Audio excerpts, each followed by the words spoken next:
La maison hantée. La fuite. Sa vue vous répugne, et la terreur glace votre sang. Mais au contraire de vous tétaniser, cela vous emplit d'une rage de vivre, d'un formidable instinct de survie. Vous vous penchez vers l'avant, comme si vous vouliez tomber face contre terre. Et dans ce déséquilibre, vous propulsez votre corps vers l'avant. Aucun athlète au monde n'aurait pu faire un si incroyable départ. Vous vous jetez en avant, le temps semble se suspendre autour de vous. Vous êtes plus rapide que la lumière. Le vieil homme aux yeux verts se met à se transformer sous vos yeux au ralenti. Son visage se pare d'une teinte cendreuse. Ses yeux s'exorbitent et se veinent de rouge. Ses mains s'allongent, ainsi que ses ongles qui deviennent des aiguilles et tentent de vous agripper au moment où vous passez devant lui en trombe. Vous foncez vers la porte en bois. Vous ne vous retournez pas, mais vous entendez un sifflement rageur se mettre à vous pourchasser. Vous ouvrez la porte en grand, traversez le tunnel, foncez vers l'échelle, montez les premiers barreaux. Une présence sinueuse se tortille dans votre dos, vous talonne. Vous gravissez l'échelle, la mort à vos trousses. Montez les derniers centimètres qui vous mènent à la surface. Vous grattez la terre de vos mains, tombez à genoux sur la pelouse humide. Vous vous relevez dans la nuit mortelle. Courez vers la maison endormie, sombre et oppressante. Dangereuse, mais vous n'avez pas le choix. Le monstre est là, derrière vous. Et vous devez traverser la maison pour rejoindre le portail. Pourvu qu'elle ne se réveille pas, priez-vous intérieurement. Votre souffle brûle vos poumons. Vos jambes ne sont plus que douleur acide. Vous arrivez devant la porte-fenêtre par laquelle vous étiez sorti. Et vous vous immobilisez. Vous n'entendez plus aucun bruit. Vous vous retournez brutalement, la peur au ventre, et rien. Il n'y a rien. Pas de monstre. Pas d'homme étrange aux yeux verts.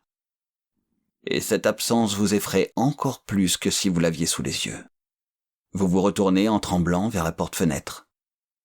Posez une main moite sur la poignée. Et ouvrez. La maison est silencieuse, et il y fait aussi sombre que dans un four. Votre respiration projette de la buée devant vous. Vous entrez prudemment. Et soudain la porte-fenêtre se referme, et d'un seul coup toutes les lumières s'allument. Un cri vous pétrifie, et sur votre droite, dans le salon, vous voyez une femme repousser un homme. Vous le reconnaissez, c'est lui, celui de l'hôtel aztèque. La femme hurle qu'il a tué son fils. Vous comprenez que vous voyez une scène du passé. L'homme lui dit de venir, qu'il lui offrira l'immortalité. Elle lui dit alors qu'il ne sera jamais immortel, qu'elle a enfermé son cœur. Elle s'empare d'une lampe à huile et l'explose aux pieds de son mari. Le feu prend aussitôt. La maison s'enflamme. L'homme disparaît derrière un mur de flammes. La femme se tourne vers vous, et une main traverse le mur de feu et lui agrippe le bras. La terreur s'inscrit sur son visage, et elle tend une main suppliante vers vous. « Aidez-moi » hurle-t-elle. Vous n'êtes pas dupe. Tout cela est un piège. Vous vous tournez vers la porte d'entrée, et comprenant que son piège ne fonctionne pas, l'image de la femme se transforme, ses yeux virent au vert, et vous n'attendez pas de voir ce qui va apparaître. Vous foncez vers la porte.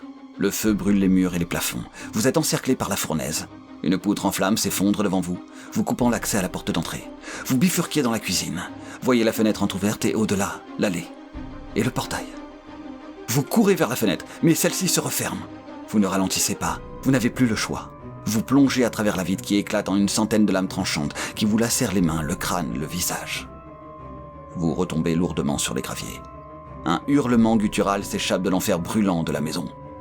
Non!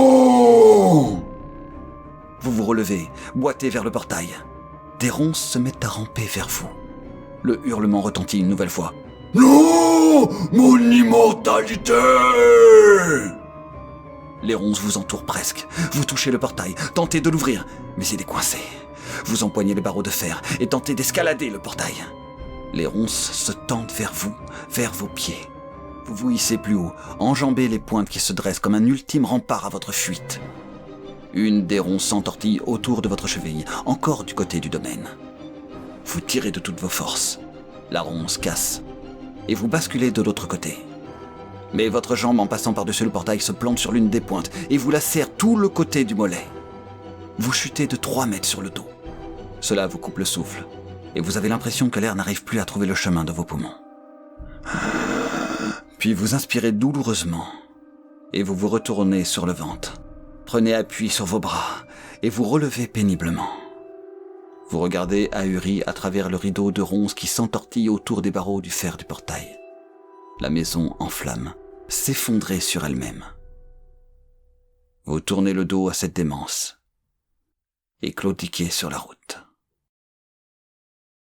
Épilogue. 5 ans ont passé.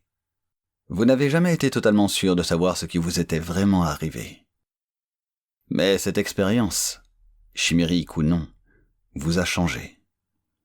Vous avez démissionné de votre boulot, vous avez repris des études, et vous avez trouvé un travail qui vous plaît et où vous êtes reconnu et respecté. Vous vivez en ce moment une relation qui vous épanouit, et c'est avec cette personne que vous êtes venu en vacances à 50 km de cet étrange domaine. Vous avez hésité, mais il vous fallait revenir. Vous observez le portail rouillé recouvert de lierre et en piteux état. L'image des ronces qui s'entortillaient autour des barreaux vous fait frissonner. Au-delà, il n'y a rien. Pas de maison. Pas même la moindre trace du reste de l'incendie. Depuis tout ce temps, vous n'avez cessé de vous demander si vous n'aviez pas imaginé tout cela, si vous n'aviez pas fait un burn-out, si vous n'aviez pas sombré pendant un moment dans la folie.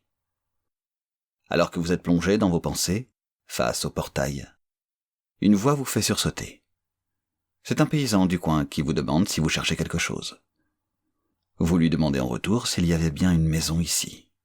Il vous regarde avec un drôle d'œil, regarde comme vous à travers le portail, et vous répond par l'affirmative.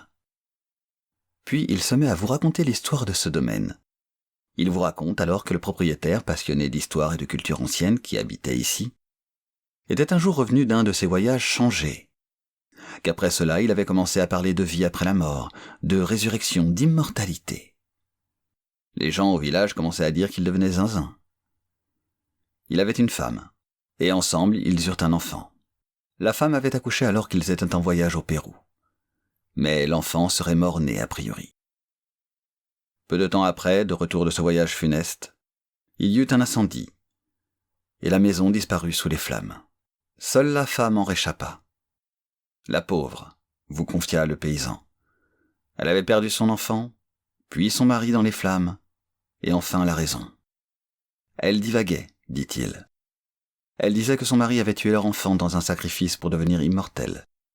Elle disait aussi qu'il y avait un ancien bunker sous leur terrain, et qu'elle y avait enfermé un objet permettant à son mari de revenir à la vie. Elle affirmait qu'elle avait scellé la porte du bunker, et hurlait que son mari ne devrait jamais s'emparer de ce qu'elle avait mis à l'intérieur. La pauvre. Elle n'avait plus toute sa tête. Les surveillants disaient qu'elle faisait des cauchemars, et qu'elle criait « Pas le cœur, il ne doit pas trouver le cœur ». Un jour, c'était un 31 octobre, elle s'est ouvert les veines. Une bien triste histoire, conclut-il. Puis il vous confie une dernière chose qui va vous terrifier. Il vous dit que cela s'est passé il y a 50 ans, et qu'après la mort de la femme, tous les 31 octobre, on signalait la disparition d'une personne, toujours autour de ce domaine. La police n'a jamais rien trouvé, mais depuis 5 ans, les disparitions ont cessé. La rumeur veut que cela ait à voir avec cette personne qui fut retrouvée blessée et à moitié inconsciente sur la route, non loin d'ici.